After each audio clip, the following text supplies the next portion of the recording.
नमस्कार। केंद्र की नरेंद्र मोदी सरकार ने जातिगत जनगणना को लेकर बड़ा फैसला लिया है। सरकार ने जातिगत जनगणना कराने का ऐलान कर दिया है। ये जनगणना मूल जनगणना के साथ ही कराई जाएगी। कैबिनेट की बैठक के बाद मंत्रिमंडल के फैसलों पर केंद्रीय मंत्री अश्विनी वैष्णव ने कहा कि राजनीतिक मामलों की कैबिनेट समिति ने आज फैसला किया है कि जाति गणना को आगामी जनगणना में शामिल किया जाना चाहिए। उन्होंने कहा कि कांग्रेस पूर्ववर्ती सरकारों ने हमेशा से ही जातिगत जनगणना का विरोध किया है। आजादी के बाद से ही जाति को जनगणना की किसी भी प्रक्रिया में शामिल नहीं किया गया।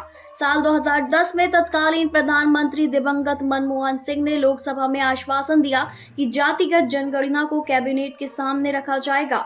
इसके बाद एक मंत्रिमंडल समूह का गठन किया गया। इसमें ज्यादातर राजनीतिक दलों ने जातिगत जनगणना की संतुष्टि की। इसके बावजूद भी कांग्रेस ने महज खाना पूर्ति का ही काम किया। उसने महज सर्वे कराना ही उचित समझा। केंद्रीय मंत्री ने कहा कि अच्छी तरह से समझा जा सकता है कि कांग्रेस और उसके इंडी गठबंधन के सहयोगियों ने जाति जनगणना को केवल एक राजनीतिक उपकरण के रूप में इस्तेमाल किया। जनगणना का विषय संविधान के अनुच्छेद 246 की केंद्रीय सूची की क्रम संख्या 69 पर अंकित है। ये केंद्र का विषय है। हालांकि कुछ राज्यों ने जातियों की गणना के लिए सर्वेक्षण सुचारू रूप से किया है, जबकि राजनीतिक दृष्टिकोण से गैर पारदर्शी तरीके से ऐसे सर्वेक्षण किए गए हैं। ऐसे सर्वेक्षणों ने समाज में भ्रांति फैलाई है, ये सुनिश्चित करने के लिए कि हमारा सामाजिक ताना बाना राजनीति के दबाव में न आए।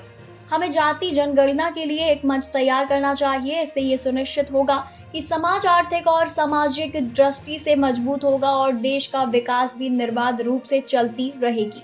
जनगणना 1951 के प्रत्येक 10 साल के अंतराल पर की जाती है, लेकिन साल 2021 में कोरोना महामारी के कारण जनगणना टल गई थी।